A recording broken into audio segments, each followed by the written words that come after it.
mon pull de Noël même si les fêtes sont passées, mais écoutez on est encore dans les vacances de Noël, j'ai envie d'en profiter. D'ailleurs vous avez été trop chou parce que quand je vous ai demandé des idées de vidéos pour là Noël et un peu après, vous m'avez dit Louise profite de ta famille, c'est adorable etc. Alors c'est vous qui êtes adorable, mais en tous les cas sachez que mes vidéos au moment où elles sortent, je suis pas moi actuellement devant ma caméra, donc là actuellement je suis en vacances, tout va bien pour moi, je prends du temps pour moi, mais c'était la semaine dernière, je travaillais donc je pouvais vous filmer des vidéos, mais bref c'était trop chou parce que vous avez été plein à me dire non on préfère que tu profites de ta famille etc. Adorable, mais les vidéos ne sont pas en live, là actuellement je profite de ma famille. Aujourd'hui on se retrouve pour une vidéo avec une trend, enfin je sais pas si on peut dire une trend, je l'ai surtout vu passer sur Thread, nouveau réseau social, et en fait j'y ai répondu là-bas, mais je me suis dit que j'avais trop envie d'en faire une vidéo, c'est 10 livres pour me connaître, donc en fait tout simplement 10 livres qui résument un petit peu mon univers, 10 livres que j'ai adorés, 10 livres qui font partie de mes livres préférés, 10 livres qui quand on pense à moi, on peut globalement penser à ces livres là, et d'ailleurs je suis très curieuse, essayez avant même que la vidéo commence, par exemple mettez pause et essayez de mettre les livres dont vous pensez que je vais parler dans cette vidéo. Alors vous n'êtes pas obligé de trouver les 10 parce que ça va prendre 1000 ans, mais je suis sûre que vous pouvez trouver au moins 3-4 livres qui vous viennent en tête quand vous pensez à ma chaîne, en tout cas pour ceux qui me connaissent. Et pour ceux qui me connaissent pas, eh bien c'est une manière de pouvoir vous montrer un petit peu quel est mon univers, quels sont les livres que j'aime lire, quels sont mes livres préférés, les livres qui me représentent et qui représentent ma chaîne et mon contenu. Je peux que commencer cette vidéo avec La maison au milieu de la mer Céruléenne, même si en fait il n'y a pas le titre, il est là, parce que j'ai enlevé la jaquette que je trouvais moins belle. C'est mon livre préféré de tous les temps depuis que je l'ai lu, il trône fièrement juste à côté de Sous la porte qui chuchote que j'aurais pu mettre, mais c'est 10 livres, donc voilà, d'ailleurs ça a été super dur de choisir et je suis sûre que vous allez citer des livres en commentaire où je vais me dire oh, mais oui j'aurais dû mettre celui-là et tout, et j'ai dû m'arrêter à 10 livres, c'est très peu. La maison au milieu de la mer Céruléenne, un univers de fantasy mais de fantaisie très légère. On va suivre un homme, son travail à lui c'est d'aller visiter des orphelinats où sont hébergés des enfants qui ont des pouvoirs particuliers et un petit peu d'analyser la manière dont est entretenu l'orphelinat, la manière dont les enfants sont hébergés, jusqu'au jour où il va être affecté à un orphelinat un petit peu particulier. C'est un orphelinat qui est sur une île, on lui dit que ce sont les 6 enfants les plus dangereux au monde qui sont classés dans cet orphelinat et il va donc partir dans cet orphelinat découvrir ces 6 enfants et également eh bien, le directeur de l'orphelinat, et on est sur une histoire avec de la magie certes puisque les enfants ont des pouvoirs magiques, mais on est avant tout dans une romance, dans une histoire contemporaine, dans une histoire tranche de vie, avec une critique de la société qu'on ne connaît pas nous effraie, les thématiques de la différence, de l'acceptation de la différence, du handicap, enfin toutes ces notions là. C'est une pépite, j'ai adoré, TJ Klune est l'un de mes auteurs favoris maintenant, j'ai envie de découvrir tous ses livres, je suis actuellement dans une autre lecture de cet auteur, il a un don particulier pour nous pondre des personnages que je n'oublierai pas, vraiment qui nous font passer des trop bons moments, et même si l'intrigue est pas le cœur principal de l'histoire, parce qu'on peut pas dire qu'il y a une énorme intrigue, juste tu passes un trop bon moment avec les différents personnages. Ce livre là, évidemment que quand je parle, quand je dois citer 10 livres sur moi ou 10 livres pour me connaître, celui-là sortira pendant très longtemps encore en première position je pense. Suivi de très proche par celui-ci puisque c'est ma saga préférée, il s'agit de Cress de Marissa Meyer, donc là j'ai pris le tome 3 des Chroniques lunaires, mais sincèrement je pourrais mettre toute la saga, même si Cress est mon personnage préféré, mais Winter a été mon tome préféré, donc bon bref, mais toute cette saga est tellement crescendo et tellement incroyable. Je précise que je n'ai pas mis Harry Potter dans les sagas, même si Harry Potter représente une très grande partie de ma vie de lectrice et de fan de manière générale, mais là j'avais envie de citer 10 autres livres parce que je considère qu'Harry Potter c'est biaisé étant donné que c'est vraiment plus que mon enfance, c'est-à-dire que moi c'est même les films, et donc j'ai essayé de mettre ça un petit peu de côté. J'ai sélectionné 10 autres livres. Dans les Chroniques lunaires, on est sur une saga de science-fiction, mais science-fiction qui revisite les contes, avec le tome 1 axé sur Cinder, donc Cendrillon, le tome 2 Scarlett, c'est le petit chaperon rouge, Cress c'est donc Réponse, Winter Blanche-Neige, et on a un tome un petit peu compagnon préquel, Levana, qui est sur la méchante reine. À lire, je conseille entre le tome 3 et le tome 4. C'est une saga que j'aimerais relire en 2024, voilà, je pose ça là, je ne sais pas si j'y arriverai. L'année d'avant j'avais dit que je voulais lire Eragon en 2023, ça a été chose faite. On verra si en 2024 j'arrive à lire les Chroniques lunaires. Dites-moi si vous êtes motivés, que vous ayez déjà découvert ou pas cette saga, si vous seriez intéressé par une lecture commune, pourquoi pas, comme on a fait pour Eragon. Mais j'aimerais énormément relire cette saga, vraiment je l'aime trop, et genre j'espère pouvoir la relire en 2024. Une saga dont je vous parle souvent également et dont j'attends le tome 4 avec impatience, il s'agit de Nevermore de Jessica Townsend, donc les défis de Morrigan Crow, c'est le tome 1. La BD adaptation est sortie très récemment qui reprend la moitié du tome 1. On aura le tome 2 de la BD en septembre. D'ailleurs dites-moi si ça vous intéresserait le même genre de vidéo mais en BD. 10 BD pour me connaître, ça pourrait être le même concept mais avec 10 BD. Donc dans cette histoire on va suivre Morrigan, pour le coup je vais aller vite parce que j'ai l'impression que Morrigan, je vous en parle régulièrement en ce moment avec la sortie de la BD, mais Morrigan va avoir 12 ans et elle est née le jour du merveillon, ce qui fait d'elle une enfant maudite. Elle est donc destinée à mourir le jour de ses 12 ans, le jour de son anniversaire. Elle ne va pas mourir évidemment, sinon il n'y a pas d'histoire. Jupiter va venir la chercher et l'emmener dans un autre monde, l'univers de Nevermore, et donc on va la suivre dans son apprentissage, cette nouvelle école, des nouveaux copains, de la magie, etc. Une saga absolument incroyable, l'une de mes sagas jeunesse favorites, même si je ne peux pas trop le dire puisque je l'ai pas lu en entière vu qu'on attend la suite et qu'en plus il y aura je sais pas combien de tomes. Une saga là aussi qui pour moi est crescendo et où on suit vraiment Morrigan au début qui est jeune, qui a 12 ans, et au fur et à mesure des tomes, c'est vraiment le genre de saga que je vois un peu comme Harry Potter parce qu'il y aura 7 ou 8 tomes et au fur et à mesure des tomes elle va grandir. J'imagine une magie qui va peut-être devenir aussi plus sombre, une intrigue plus complexe, plus dense. Je l'imagine vraiment comme les Harry Potter, avec un tome 1 qui fait plus jeunesse, mais quand la saga entière sera sortie, j'imagine bien une fin de saga un peu plus sombre quand même. Une saga très très chère à mon cœur, que je lirai à chaque nouveau tome, et j'ai trop hâte d'avoir la suite et de pouvoir poursuivre. Une saga aussi que j'aimerais énormément relire, mais je ne peux pas relire tout ce que je veux et ça me fend le cœur parce que j'aimerais trop me la remettre en tête. Je sais que ça va être une duologie absolument incroyable. Il s'agit du Faiseur de rêves de Laini Taylor. Alors pour le coup cette saga je l'ai découverte à sa sortie, donc je pense genre 2017, en 2018 pour Lumen. Donc j'ai dû la lire en 2018 ou 2019 peut-être, je ne sais plus exactement, en tout cas ça fait plusieurs années. En toute honnêteté je ne m'en souviens plus énormément, mais je sais juste qu'elle m'avait laissé un sentiment absolument incroyable. J'avais été complètement fan, subjuguée, complètement immergée dans cette duologie. Pour le résumer, là j'ai atteint mes limites parce que vraiment, et c'est pour ça que j'aimerais la relire, mais on est dans de la fantaisie orientale où la thématique du rêve, des dieux ont une place absolument très importante.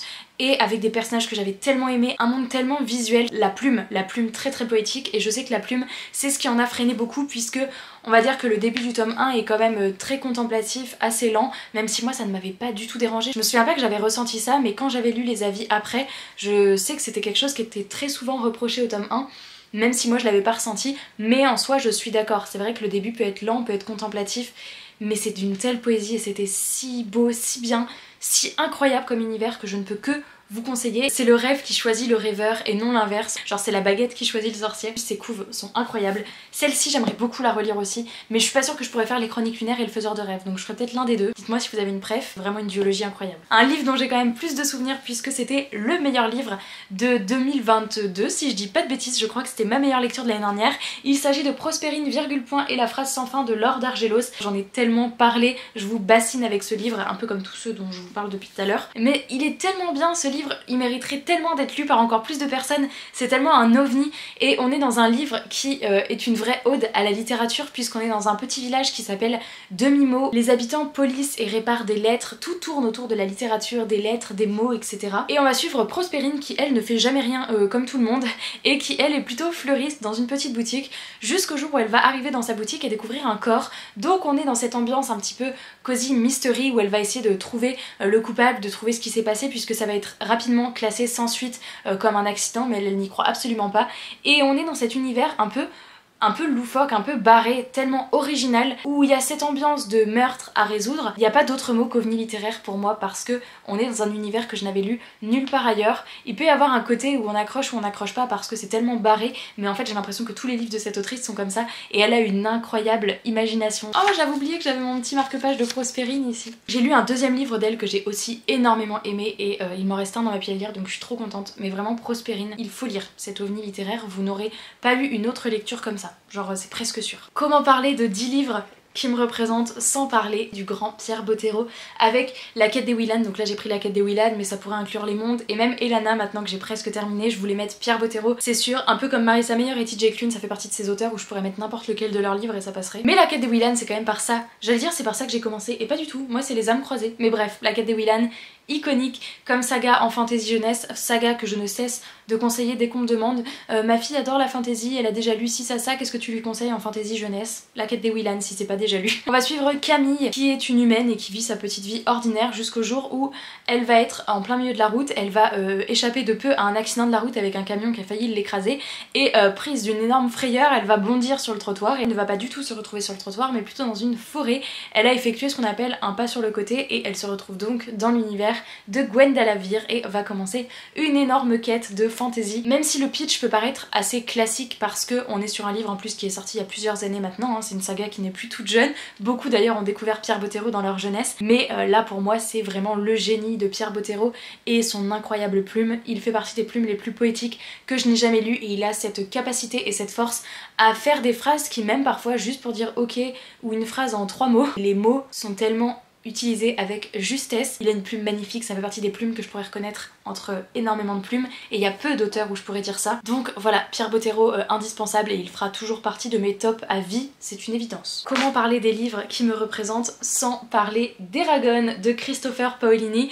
Et pour ceux qui me suivent et qui ont vu le vlog à Montreuil ou qui me suivent sur Instagram, vous n'êtes pas sans savoir que j'ai pu participer à un petit événement pour le rencontrer. Et donc maintenant j'ai ma petite dédicace et que en plus de ça c'est le premier livre que j'ai chroniqué sur les réseaux, donc Eragon a une place toute particulière pour moi. Saga de fantasy, jeunesse, alors quand même moins accessible que La Quête des Willan par exemple. Je trouve que c'est quand même des univers beaucoup plus denses. Je mettrais adolescent et non pas jeunesse. Je pense qu'il faut déjà avoir lu de la fantasy pour se lancer dans Eragon et que c'est pas forcément le premier livre que je mettrais entre les mains d'un enfant qui veut découvrir la fantasy jeunesse. Mais c'est une saga absolument incroyable d'un garçon qui va trouver une sorte de pierre un jour, il va la garder et il va se réveiller un matin, la pierre a explosé et un bébé dragon en est sorti. De la fantaisie, de la magie, des dragons, c'est une saga que j'adore, que j'ai relue cette année et je vais me faire un plaisir en 2024 de continuer dans cet univers avec Murtagh qui vient juste de sortir et qui est un personnage assez emblématique de la saga, donc je me languis d'en apprendre un peu plus sur ce personnage. En plus c'est trop jolies éditions là avec le jaspage écaille.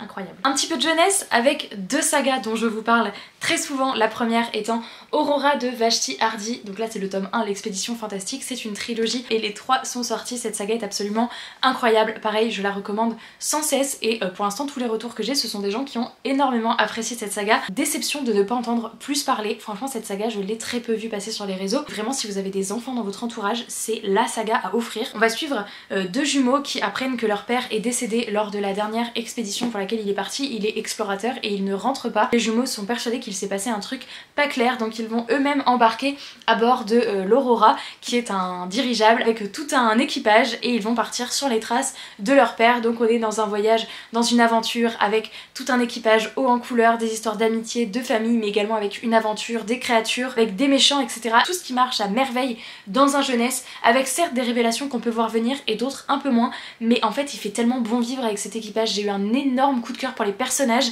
pour les valeurs véhiculées. Il y a également toute une notion assez importante autour de l'environnement. Enfin vraiment cette saga elle est absolument incroyable, elle est bourrée d'action, d'une intrigue absolument passionnante pour les plus jeunes et les moins jeunes comme moi. Je vous conseille à fond cette saga, vraiment elle est incroyable. Et je suis également obligée de vous parler de Frostheart qui est une autre saga jeunesse dont je parle énormément ici, mais qui est une saga jeunesse qui a une force supplémentaire par rapport à Aurora. Les illustrations, il y a énormément d'illustrations dans ce livre et qui donnent vraiment une grosse plus-value à cette saga jeunesse. C'est deux sagas que je chéris, qui sont dans mon cœur et que j'aime vraiment beaucoup trop. On est également sur une thématique un petit peu équipage puisqu'on va suivre ce jeune garçon qui a été abandonné par ses parents, qui vit du coup dans un village où il n'a jamais vraiment trouvé sa place et puis un jour il va décider de partir avec un équipage qui sillonne les grandes étendues glacées pour protéger le village et pour combattre les créatures. Il y a de la magie, il y a une quête identitaire de ce petit garçon qui veut partir à la recherche, enfin sur les traces de ses parents, à la recherche de ses origines. Il y a de la magie, il y a des créatures, il y a des grands décors enneigés, il y a également une belle histoire d'amitié, pareil les notions de famille, vraiment c'est une saga qui est absolument géniale, j'ai adoré les 3 tomes, c'est une beauté pour les yeux en fait, à chaque page il y a des illustrations qui sont absolument sublimes, parfois il y a juste des choses comme ça qui entourent les pages, mais il y a énormément d'illustrations qui ponctuent le récit et qui apportent un énorme plus. Donc je vous conseille à fond Frostheart. Et enfin, on arrive au dernier livre dont je vous ai énormément parlé là aussi, même si je n'ai à ce jour toujours pas lu le tome 3, mais je l'ai acheté la semaine dernière. Il s'agit de la saga Babelcore et j'ai en effet acheté le tome 3 très récemment, donc je me le lirai clairement en 2024, c'est un des objectifs, puisque c'est une saga coup de cœur pour moi, j'ai littéralement adoré les 2 premiers tomes, et j'avoue que quand j'avais parlé de ce livre, j'étais pas hyper hypée par la couverture, je sais que ça a été le cas pour beaucoup d'entre vous aussi qui n'étaient pas hyper hypés et qui du coup n'avaient pas forcément envie de le lire. Je sais que vous avez été nombreux à passer au-dessus de cette couverture et que vous avez été ravis, donc j'en étais ravie moi aussi puisque cette saga elle vaut tellement le coup. On va suivre Emmett qui va embarquer à bord de Genesis 11, donc qui est donc une navette en direction d'une autre planète. Ils ont été plusieurs jeunes à avoir été sélectionnés pour embarquer parce qu'il y a une sorte de substance à récupérer sur la planète où ils vont, mais seuls les meilleurs d'entre eux pourront débarquer sur cette planète pour récolter cette substance. Et donc pendant tout le trajet de la navette, il va y avoir des épreuves à bord de la navette, et vous me connaissez, les épreuves c'est toute ma vie. Tous ces jeunes vont tous les jours s'entraîner, passer des épreuves, il y a un tableau des scores avec un tel qui monte, qui descend, etc. Il y a des alliances, il y a des complots, il y a des trucs horrible. Vraiment dans le tome 1 j'ai une scène qui me restera à vie en tête, je pense, je ne l'oublierai pas. L'auteur ne prend pas le lecteur avec des pincettes et ça j'ai adoré, et vraiment c'était une super aventure. C'est de la science-fiction tellement passionnante à suivre, c'est une super saga et je suis trop contente de m'être enfin procuré le tome 3 qui a mis genre plus d'1 an à arriver dans ma palle, donc je le lirai prochainement, mais du coup je vous referai un avis final sur cette saga en 2024. Et voilà! Franchement c'était trop cool à faire, n'hésitez pas à jouer le jeu dans les commentaires, donc soit en essayant de deviner avant du coup la vidéo quels sont les livres que je vais mettre, mais n'hésitez pas vous à me faire, si vous n'arrivez pas à en mettre 10, mettez-en 3, 4, 5, peu importe, les livres qui pour vous vous représentent, les livres qui permettent d'un peu mieux vous connaître et de cibler votre genre de lecture. Et voilà, n'hésitez pas à me faire votre retour sur certains de ces titres, est-ce que vous aviez trouvé, est-ce que vous aviez deviné des quels livres j'allais vous parler, je suis curieuse de savoir tout ça en commentaire. Je vous remercie d'avoir regardé cette vidéo jusqu'au bout, je vous fais plein de très gros bisous, je vous souhaite de belles lectures et je vous dis à très bientôt dans une prochaine vidéo. Ciao!